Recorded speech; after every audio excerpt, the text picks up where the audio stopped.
Hola, hola mis queridos maestros, espero que se encuentren muy bien. Lo prometido es deuda y aquí tienen su video sobre la neurobiología del autismo, donde lo vamos a ver todo de una forma más cortita y relajada. Entonces, fíjense bien, para hablar de neurobiología del autismo, primero necesitamos saber qué es neurobiología y por definición es un campo complejo que estudia los aspectos anatomofisiológicos del sistema nervioso central desde 4 perspectivas principales: la perspectiva neuroanatómica, la perspectiva neurosocial, la perspectiva genética y la perspectiva neuroquímica. Por definición es esto, pero como vimos y como podemos ver y vamos a seguir viendo, este campo no es tan complejo. Simplemente hay que saberlo, entender un poquito mejor y para eso estamos aquí.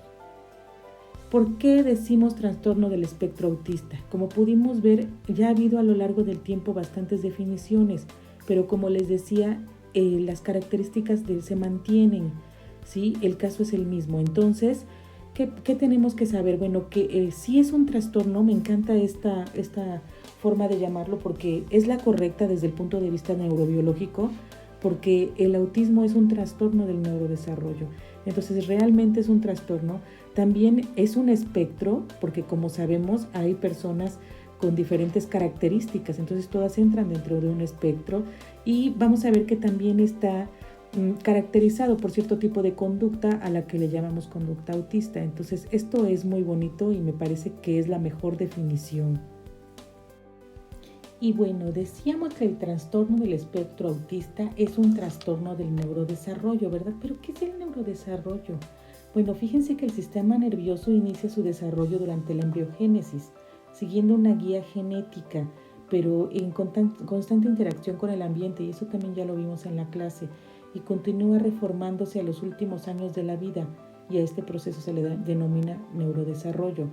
Cuando éste se altera y produce una disfunción cognitiva, neurológica o psiquiátrica, da lugar a lo que se denominan trastornos del neurodesarrollo.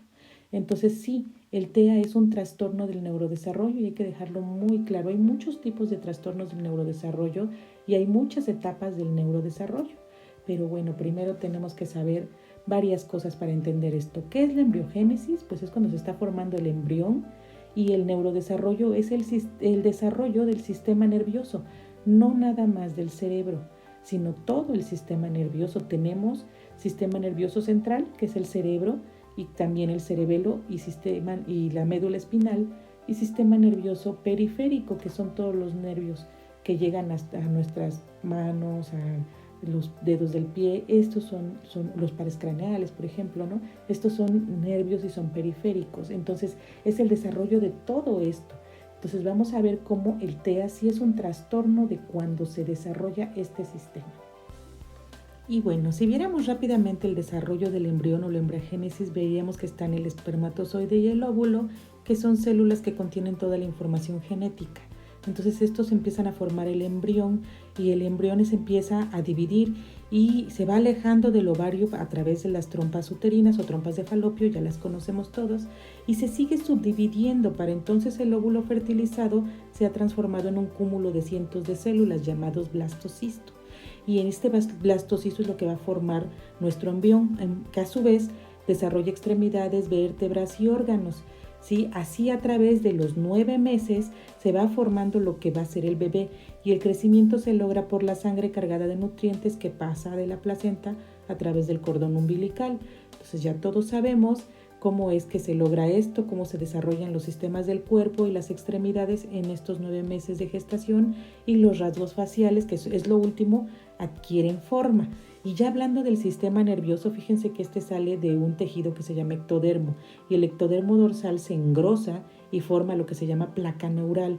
Esta placa neural va a formar lo que es un tubo neural, y el extremo anterior del tubo neural forma el encéfalo, que es el cerebro y el cerebelo, y el resto forma la médula espinal. Así es como se forma el sistema nervioso.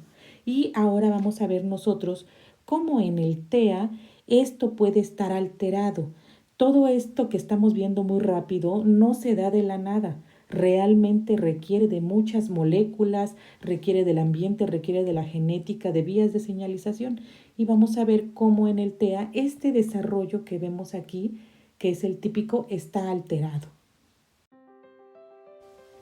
Por ejemplo, aquí estamos viendo cómo es una neurona. Si abriéramos el cerebro y quisiéramos ver cómo funciona, miren, estas son las unidades funcionales del sistema nervioso, la neurona. Y podemos ver aquí cómo tiene como una forma así como de una colita larga y unas como manitas y un cuerpito, ¿no? Bueno, pues esto aquí donde estamos situados sería el axón, que es como esa colita larga donde se transporta lo que es el impulso eléctrico. Y este debe de tener estas características. Por dentro debe de tener cargas negativas y por fuera debe de tener cargas positivas.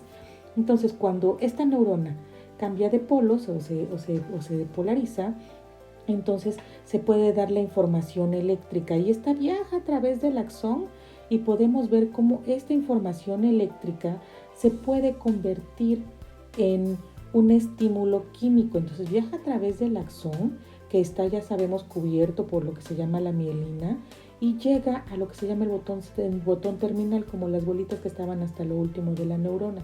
Y ahí se liberan lo que se llaman los neurotransmisores, que están en unas bolsitas, estas que se ven ahí, que se llaman vesículas sinápticas, se liberan, llegan a la otra neurona y se captan ahí en estas como florecitas que se llaman neurotransmisores. Así es como nuestras neuronas se conectan unas con otras.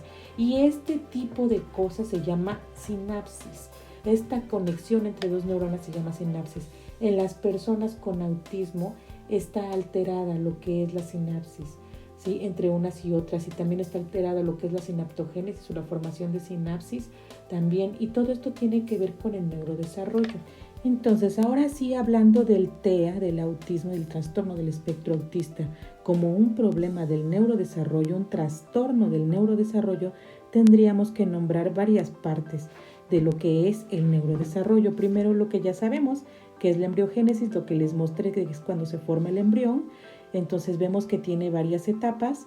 También vemos, por ejemplo, que hay otras partes muy importantes, por ejemplo, en el tercer, cuarto, quinto, sexto, séptimo y casi octavo de gestación es cuando se dan anomalías de la migración en la corteza cerebral. Esto es muy importante, ¿sí? Porque ahí es cuando nosotros podemos tener problemas con respecto al TEA, porque las personas con trastorno del espectro autista tienen una diferencia en lo que es la migración y el reacomodamiento de las placas de la corteza cerebral. Entonces también es muy importante eso. Otro proceso también muy importante es el proceso de mielinización.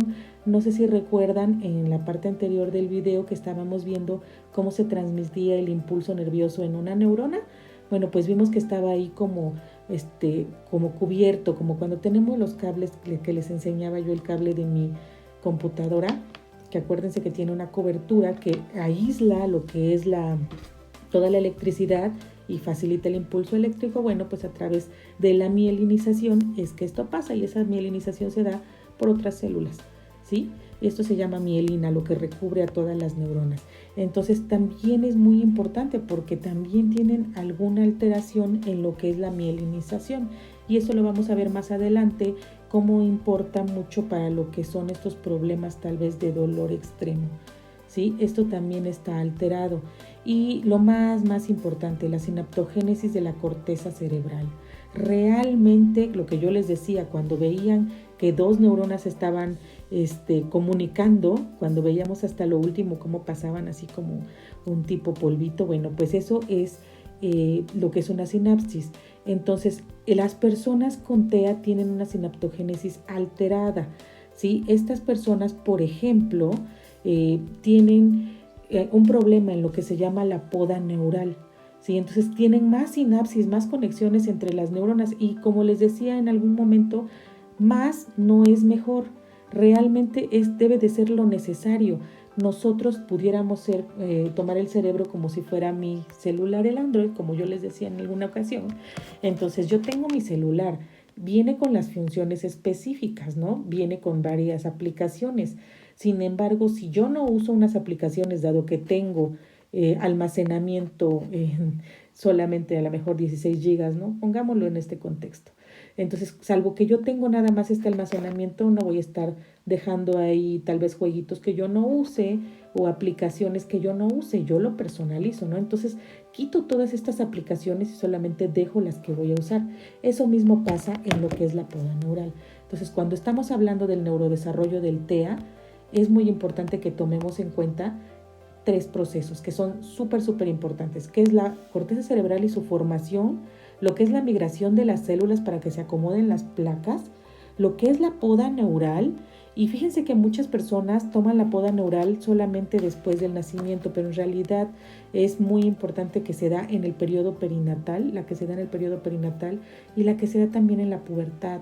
Como yo les decía, cuando hablamos con personas, de personas con TEA, a mí me gusta decir personas y no niños, porque aquí se dan dos cosas. Cuando empieza la pubertad, todo este aumento de hormonas sexuales incrementa, no sé si ustedes se han dado cuenta que incrementa a veces las estereotipias, incrementa algunas cosas con estas personas con TEA. Y es por eso, fíjense que en la pubertad se da otra vez la poda neural, lo que yo les decía. Tenemos sinapsis, tenemos conexiones entre nuestras neuronas, estamos ahí formando muchas cosas, pero solamente tenemos que dejar lo que nos sirve, lo que nosotros utilizamos, así como yo quitando las aplicaciones de mi celular que no me funcionan. Bueno, pues así tiene que pasar en nuestro cerebro. Se tienen que podar esas sinapsis y entonces hay neuronas que se mueren y es normal, es lo correcto. Se mueren, se llama eso apoptosis, a través de un proceso de apoptosis que está programado, es una muerte celular programada y que es normal. Si no se mueren, entonces están causando algunos otros efectos. Y sobre todo lo que yo les hablaba anteriormente, la siguiente parte que tenemos que tomar en cuenta, pues son los efectos externos, ¿no? Lo que llamábamos insultos ambientales, lo que ya hemos platicado, cómo algunos fármacos interfieren en lo que son los procesos de neurodesarrollo y cómo esto puede provocar que haya personas con TEA. Entonces, como ustedes saben, el trastorno del espectro autista tiene muchas causas. Tiene causas genéticas, hay más o menos como 150 genes implicados o que se han encontrado ahí. Hay también problemas de proteínas y también hay insultos ambientales, como yo les había mostrado, el acetaminofén, ¿no? Que nosotros veíamos como muy normal utilizarlo, la mayoría de los ginecólogos lo utilizan, pero sabemos que ahora está interfiriendo en estos procesos del neurodesarrollo. Entonces, por eso es que es importante tomarlos en cuenta.